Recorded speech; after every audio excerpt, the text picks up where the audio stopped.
اعوذ باللہ من الشیطان الرجیم، بسم اللہ الرحمن الرحیم۔ تمام دیکھنے اور سننے والوں کو السلام علیکم، اور امید کرتا ہوں کہ آپ تمام احباب خیریت سے ہوں گے۔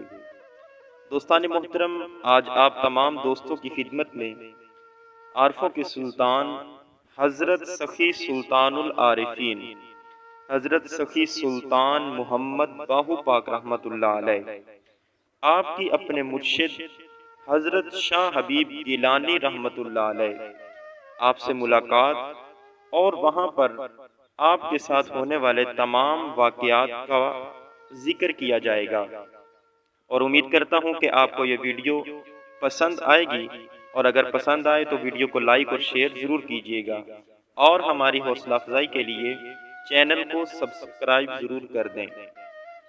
دوستان محترم، جستجوئے مرشد میں حضرت سلطان باہو رحمت اللہ علیہ دریائے راوی کے کنارے آئے، جہاں انہوں نے شاہ حبیب گیلانی رحمت اللہ علیہ کا شہرہ سنا۔ شاہ صاحب نے اپنے جد بزرگوار سیدنا شیخ عبد القادر جیلانی رحمت اللہ علیہ مظہر ربانی کے حکم سے وہاں بغداد نامی بستی بسائی تھی، جو عبد الحکیم کے نزدیک ضلع خانیوال حالیہ پنجاب پاکستان میں واقع ہے۔ وہاں شاہ صاحب کا مزار زیارت گاہ خاص و عام ہے۔ حضرت سلطان باہو رحمت اللہ علیہ پورے عالم شباب پر تھے۔ طلب خالصتاً روحانی تھی اور روح میں عشق کی آگ دہک رہی تھی۔ شاہ صاحب رحمت اللہ علیہ کی خانقاہ میں ایک پانی کی دیگ حسب معمول نرم آنچ پر دھری رہتی تھی۔ جو طالبان حق آتے تھے وہ شاہ صاحب کے حکم کے مطابق اس دیگ میں ہاتھ ڈالتے اور صاحب کشف ہو جاتے تھے۔ حضرت سلطان باہو رحمت اللہ علیہ نے دیگ میں ہاتھ ڈالنے کی روایت سے اجتناب برتا تو شاہ صاحب نے فرمایا، اے درویش، تو نے دیگ میں ہاتھ کیوں نہیں ڈالے؟ اگر ڈالتے تو مراد کو پہنچ جاتے۔ آپ رحمت اللہ علیہ نے عرض کی کہ اس سے میری مراد پوری ہونے والی نہیں ہے، یعنی طلب زیادہ ہے۔ پھر حضرت شاہ حبیب رحمت اللہ علیہ نے فرمایا، درویش ٹھہرو اور خانقاہ کی مسجد کا پانی بھرو۔ آپ رحمت اللہ علیہ نے پانی کی مشق خانقاہ کے خدمتگاروں سے لی، اور جب اسے پانی سے بھر کر مسجد کے حوض میں ڈالا تو ایک ہی مشق سے سارا حوض، حمام اور صحن تک پانی سے بھر گئے۔ درویشوں نے جا کر شاہ صاحب کو پانی بھرنے کی روداد سنائی تو انہوں نے حضرت سلطان باہو رحمت اللہ علیہ سے پوچھا کہ تیرے پاس دنیا کا مال ہے؟ آپ نے فرمایا، جی ہاں، میرے پاس دنیا کا مال ہے۔ تو حضرت شاہ صاحب نے فرمایا کہ دنیا کا مال اور حق کی طلب دو متضاد نسب العین ہیں۔ پوری یکسوئی کے ساتھ ان دونوں چیزوں کو اگر ساتھ ساتھ رکھا جائے تو اللہ کو پا لینے کے جو شجر ہیں ان کی آبیاری نہیں کی جا سکتی، لہٰذا پہلے دنیاوی مال و متاع سے فارغ ہو جاؤ۔ شاہ صاحب کے حکم کی تعمیل کے لیے آپ گھر واپس پلٹے۔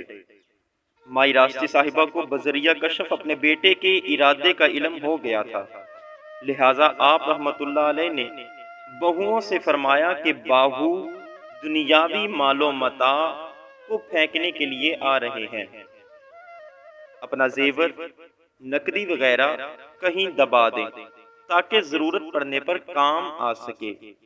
چنانچہ آپ کی ازواج نے ایسا ہی کیا۔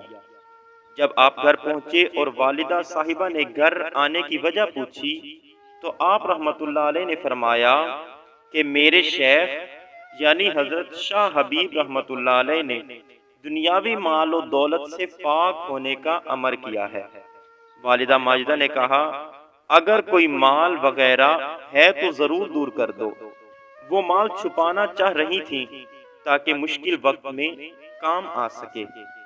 حضرت مازید محمد رحمت اللہ علیہ کے بعد کوئی کمانے والا تھا نہیں، لہذا سارا مال یکدم لٹا دینا بظاہر دانش مندی نہ تھی اور نہ ہی تقاضائے شریعت تھا، لیکن دوسری طرف فقر کے بادشاہ اور عارفوں کے سلطان تھے، جن کی نظر میں صرف اللہ ہی اللہ تھا۔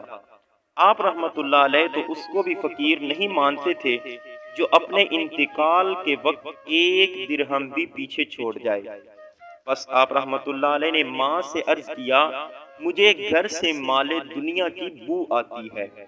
مائی راستی صاحبہ نے فرمایا کہ اگر مال کی بو آتی ہے تو نکال کر پھینک دو۔ آپ رحمت اللہ علیہ سیدھے وہاں گئے جہاں زیور دبایا ہوا تھا اور اسے نکال کر باہر پھینک دیا۔ آپ کی نظر اپنے نور نظر شیر خوار نور محمد کی انگلی پر بھی پڑی جس میں سونے کی انگوٹھی تھی۔ آپ نے پنگھوڑا جھولتے بچے کی انگلی سے طلائی انگوٹھی نکال کر باہر گلی میں پھینک دی۔ ترک خواہشات اور نفی ذات کے اس عملی مظاہرے کے بعد آپ جذبہ الہیہ سے سرشار واپس شاہ صاحب کی خدمت میں لوٹ آئے۔ قبلہ حضرت شاہ صاحب کو آپ کا مزید کڑا امتحان منظور ہوا، لہٰذا آپ نے مستقیم المزاج باہو رحمت اللہ علیہ سے فرمایا کہ وہ دنیاوی مال و متاع سے تو فارغ ہو آئے ہیں، اب اپنی عورتوں کا کیا کریں گے؟ کامل یکسوئی کے لیے جملہ دنیاوی علائق سے انتقاء ضروری ہے۔ ازدواجی بندھنوں سے بھی آزاد ہو جاؤ تاکہ وصل حق کے لیے تیار ہو جاؤ۔ آپ تو پہلے ہی خدا پرست اور آرزوئے دیدار پروردگار سے مست تھے، چنانچہ یہ سنتے ہی آپ پھر گھر کی طرف لوٹے۔ والدہ صاحبہ نے آپ کی مستورات کو پیشگی اطلاع کر دی کہ باہو ان سے رشتہ ازدواج ختم کرنے کے لیے آ رہے ہیں، خبردار، ہوشیار رہنا اور حکمت سے اس کا حل نکالنا۔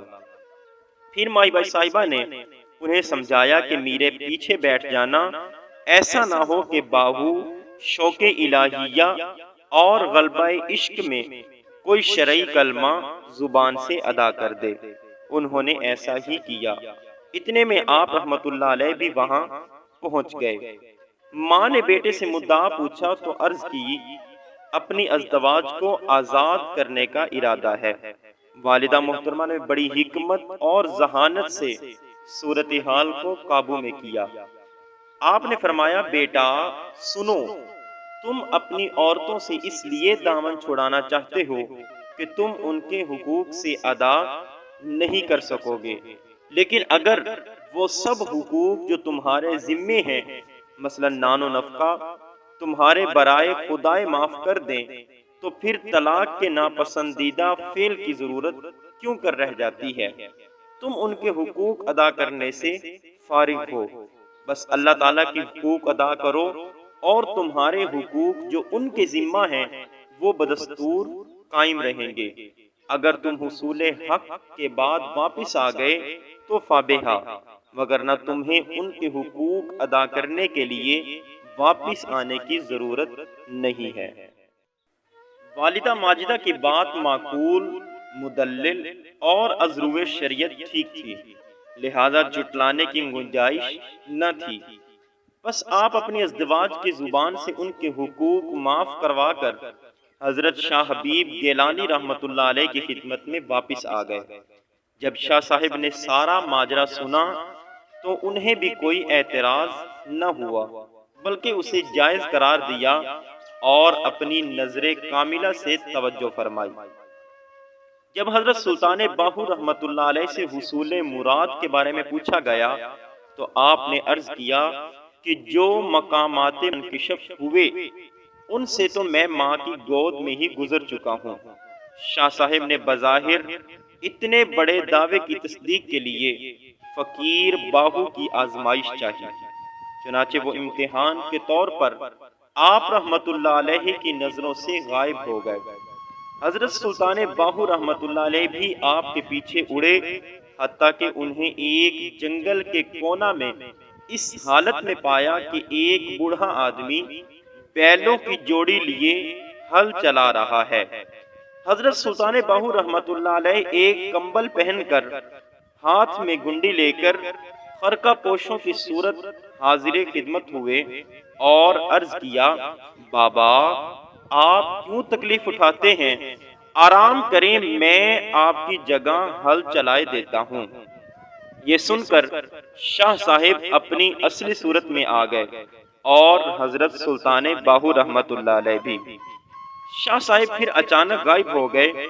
سلطان باہو بھی آپ کے پیچھے ہو لیے، یہاں تک کہ ہندوؤں کے ایک شہر میں شاہ صاحب کو ایک بوڑھے برہمن کی صورت میں پایا، جو ایک برتن میں زعفران اٹھائے بازار میں ہندوؤں کو تلک لگا رہے تھے۔ حضرت سلطان باہو رحمت اللہ علیہ بھی ایک ہندو نوجوان کی صورت اختیار کر کے ایک دکان پر بیٹھ گئے۔ جب شاہ صاحب تلک لگاتے لگاتے وہاں سے گزرے تو نوجوان باہو یوں عرض گزار ہوئے، بابا میری پیشانی پر بھی تلک لگاتے جانا۔ حضرت شاہ صاحب پھر اصلی حالت میں آ گئے اور باہو رحمت اللہ علیہ ایسے کامل و صادق طالب کا ہاتھ تھام کر آگے چل دیے۔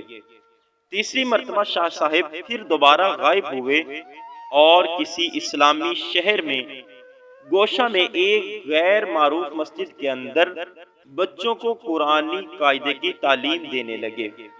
حضرت سلطان باہو رحمت اللہ علیہ نے بھی وہاں پہنچ کر ایک چھوٹے بچے کی صورت اختیار کر لی اور ہاتھ میں قاعدہ لے کر شاہ صاحب کے سامنے سبق لینے حاضر ہو گئے۔ قبلہ شاہ صاحب یقیناً حضرت فقیر باہو رحمت اللہ علیہ میں فیضان الہی سے ہرجہ رسائی کی صلاحیت سے متحیر ہوئے ہوں گے۔ ان کا پالا نہ پہلے کبھی نہ بعد میں ایسے طالب سے پڑا ہوگا۔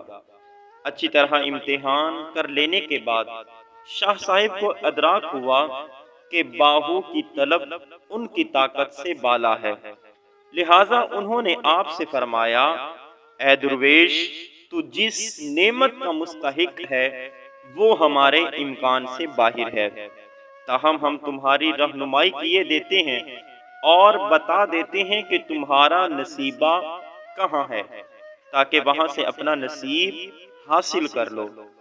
پھر شاہ صاحب نے حضرت فقیر باہو رحمت اللہ علیہ کو اپنے شیخ حضرت سید عبد الرحمن دہلوی قادری رحمت اللہ علیہ، جو شاہی منصبدار تھے، آپ کی خدمت میں دہلی بھیج دیا۔ آپ رحمت اللہ علیہ دہلی کی طرف روانہ ہوئے تو راستے میں ابدال، اتاد اور مجاذیب آپ سے خود آ کر ملاقات کرتے تھے۔